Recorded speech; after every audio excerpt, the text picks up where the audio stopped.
What's up guys, welcome to yet another video. I am currently in remote Alaska. I'm coming to you from Tok. It is a little village out in the middle of nowhere. If you look at a map, go to Fairbanks. I'm about 4 hours southeast of Fairbanks in this little village, and I'm working here for the next few weeks. This video is going to be all about what it's like to work in wilderness medicine. But first, I want you to take a look at where I'm at.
Beautiful, right? That is where I'm working, literally in the middle of nowhere with mountains all around, the most amazing sunsets you've ever seen, and some of the nicest people you'll ever meet. So again, I'm in Tok, about 3.5 to 4 hours southeast of Fairbanks, and it's just a nice little village. This is the best way to put it. The closest hospital is in Fairbanks, and so again, that's 3.5 to 4 hours away. And there's no hospital here. This is it. You are seeing what we have. This is the clinic, primary care clinic. That's our limit. However, with that being said, there is a full-time physician here, and he sees all the primary care, typical family medicine type patients. And then this particular place hires travelers to come in and to do their walk-in/ER. However, I hesitate in saying ER because this is not an ER.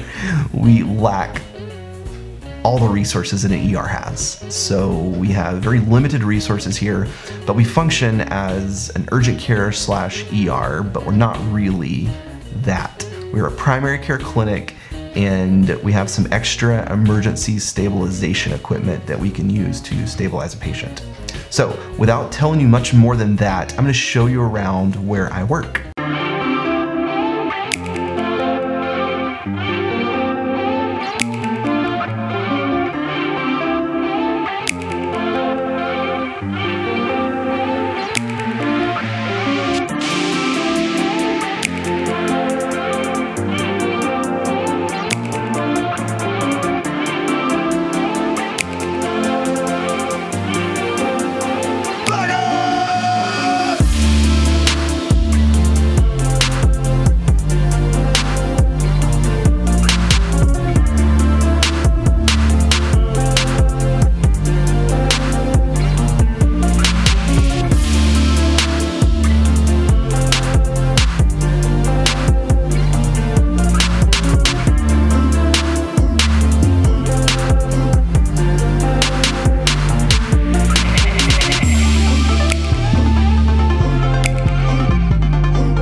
This is the clinic. Actually, this is part of it. This is the office area. It's where me and the physician will sit.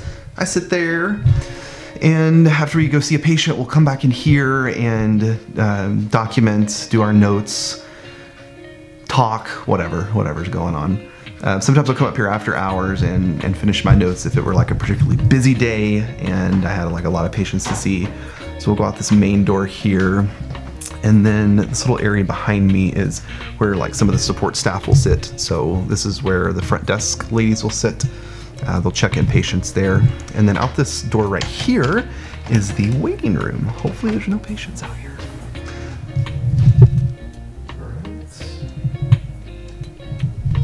That's what the waiting room looks like.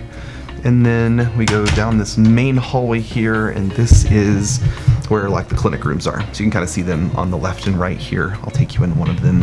This is like, I guess what we call like a primary care clinic room. So the scheduled visits for like family medicine or internal medicine. If you have like a scheduled non-emergent type visit, and you'll come into this room. And it's just like a regular doctor's office room. Kind of see behind me here.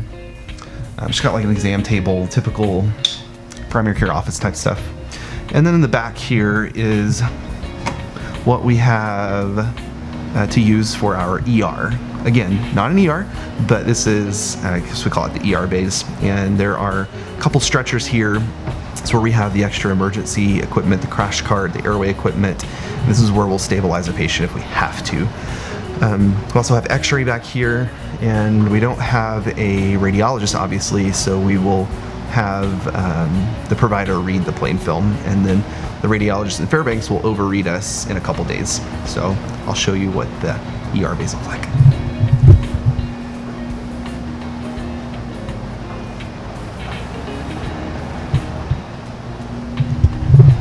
All right, and then we have a little supply closet in here. This is where some of the extra equipment is located. A refrigerator for the turkey sandwiches. I'm just kidding, we don't have turkey sandwiches. We have a few snacks, drinks. So that's kind of what the clinic looks like. Now I'm going to take you through kind of what my day looks like here on a travel assignment in remote Alaska. I am currently working 1 p.m. to 5 p.m. in the primary care clinic, meaning I come to work at 1 p.m. and I quit at 5. And during that time frame, I will see pretty much whatever walks through the door. As I said earlier, there's a full-time physician here who just sees the scheduled visits, so like blood pressure, cholesterol, any kind of like primary care, internal medicine type issue. And then the travelers come in and they do the walk-in clinic / urgent care / ER, but again, it's not really an ER. So that's what I'm doing here. I see kind of last minute visits, people that walk in that say they need to be seen. And for those of you who work in medicine, you know that can literally be anything. If you work down in the southern United States, in the lower 48, and you work in an urgent care and somebody comes in with chest pain and it looks like they're having a heart attack, then you can call 911 and send them to the hospital. It's not that easy here because, as I said earlier, the closest hospital is 4 hours away by vehicle. And so whatever walks through the door, we really have to determine, is this something that I can see and discharge here? Or is this something a little more emergent that maybe needs to go to the hospital? And if that's the case, if we determine maybe they're having a heart attack, or maybe they're having some sort of medical emergency that really needs evaluation, stabilization in the emergency department, then we can medically evacuate the patient. Is what we do is we call a transport company like Guardian Transport or LifeMed or something of that nature, and they will send a flight crew with a plane and they'll pick up the patient and take them to the nearest hospital. And the nearest hospital again is Fairbanks, but it largely depends on what's going on with the patient. So if they have a complicated cardiac history and they're followed down in Seattle, we may actually fly them down to Seattle. Or if they're seen at Anchorage, it's where all their physicians are for whatever complaint they have, or whatever medical problems they have, then we'll fly them to Anchorage. So that's kind of how the, I don't say triage system, but that's how the disposition system works here in the remote villages, is if we can send them home, then we'll send them home with close follow-up or whatever they need. But sometimes it's not that easy. Sometimes they come in with a life-threatening emergency that we have to stabilize here in the primary care clinic and then call a medevac to get these people transported to the closest hospital.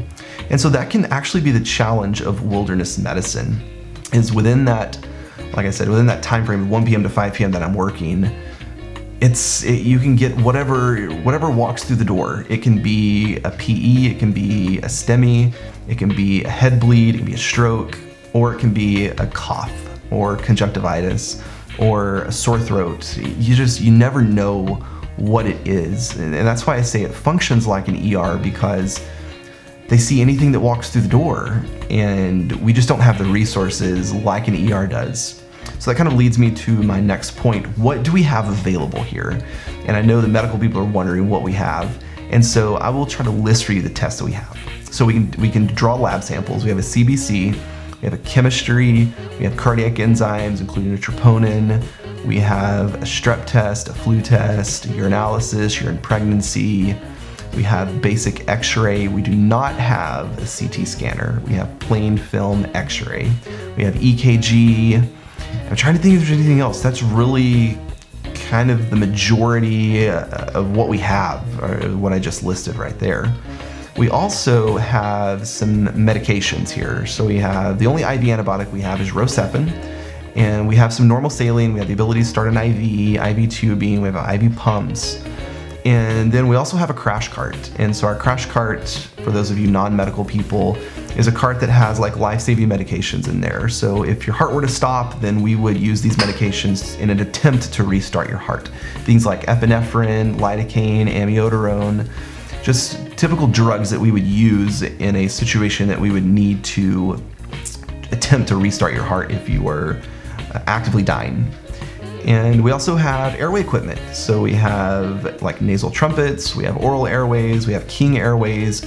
We do have advanced airways, so we have direct laryngoscopy and we have video laryngoscopy. And so we can put an ET tube down if we need to. We also have the drugs to make that happen. So we have paralytics, we have induction, and then we have sedation. And so that's kind of what, ER-wise, that's the capacity that we have. We have a little bit more than an urgent care, but not quite what an ER has. We also have the ability to put in a chest tube or to decompress a tension pneumothorax. So when you work in these places, again, it's mainly primary care. You're seeing urgent care type issues, but then you might get the COPD guy that walks in, that's crashing, that's satting 76% on room air and working and altered and septic, and you see the train there, and you might have to intubate him, and you might have to start him on antibiotics, and you might have to fly him out. Or you could get the conjunctivitis that walks in that you prescribe eye drops for and you send them home. So that's kind of the spectrum that we see here, whatever walks through the door. Going back to my hours, I work 1 p.m. to 5 p.m. And then obviously this is a primary care clinic. It's only open Monday through Friday, 8 a.m. to 5 p.m. The physician works here seeing patients 8 to 5, scheduled visits, primary care, typical stuff. But then on the weekends and at night, so between 5 p.m. and I guess 7:59 a.m. And then on the weekends, all day Saturday, all day Sunday, the clinic is closed. And so a provider will be on call. And since I'm here as a traveler, that's me. I'm gonna be the one on call. And so after hours, meaning weekends or after 5 p.m., if a patient has something going on, they can call up here to the clinic and it will patch them through to a nurse triage line. And so this nurse triage line is located out of state somewhere. And they will screen through the calls to determine, is this something that needs to be seen like right now? Or can they be seen like on Monday when the clinic opens? And so they have an algorithm, I actually don't know what it is, but I know they have an algorithm that they go through, and if the patient screens out, then they don't call the on-call provider. However, if the patient calls and they're like, hey, I have chest pain, I'm short of breath, I'm diaphoretic, yada yada, whatever, then the nurse triage line will call the provider on call. Here's my call phone. They'll call me and say, hey, are you the provider on call? Yes, I am.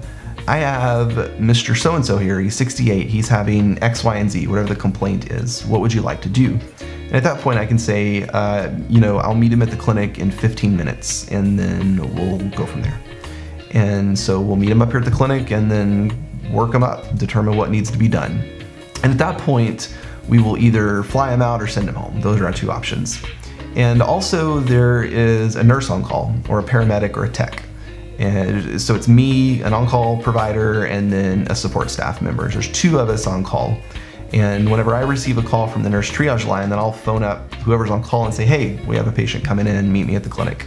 And then that person will meet me there as well. And so that's kind of how the on-call thing works. On-call is kind of hit or miss. Sometimes you get multiple calls in a night. Sometimes you don't get anything. We also do have EMS traffic here in Tok, and so sometimes we will get EMS calls. It's pretty rare, I would say, in my experience. I was here in November and December, in the dead of winter. That was an experience. And then I'm here now, and we don't really get that many EMS calls, but we do get some. And so EMS will call you and say, hey, I'm bringing in whatever, and then you just meet them up here. So that's kind of how the on-call thing works. That's kind of how my day works. Those are the tests that we have available. And those are kind of a few of the things that I see. So that's what it looks like here in Alaska, practicing wilderness medicine. It is exhilarating, it's so much fun, it's really cool to come back to a place that you've been before, you get to see the same staff, you get to work with them, you've developed relationships with them. In certain cases, maybe you keep up with them outside on social media. And it's really cool to come back and to kind of reconnect with those people that you formed relationships with. And you learn to work closely with those people that you meet in different environments like that. And I think it's just really cool. So that's what it's like to work in remote Alaska. I hope you have enjoyed this. If you have, comment below. Let me know what your thoughts are on working in wilderness medicine, if you've ever done it or if you want to do it. And I'll see you next time.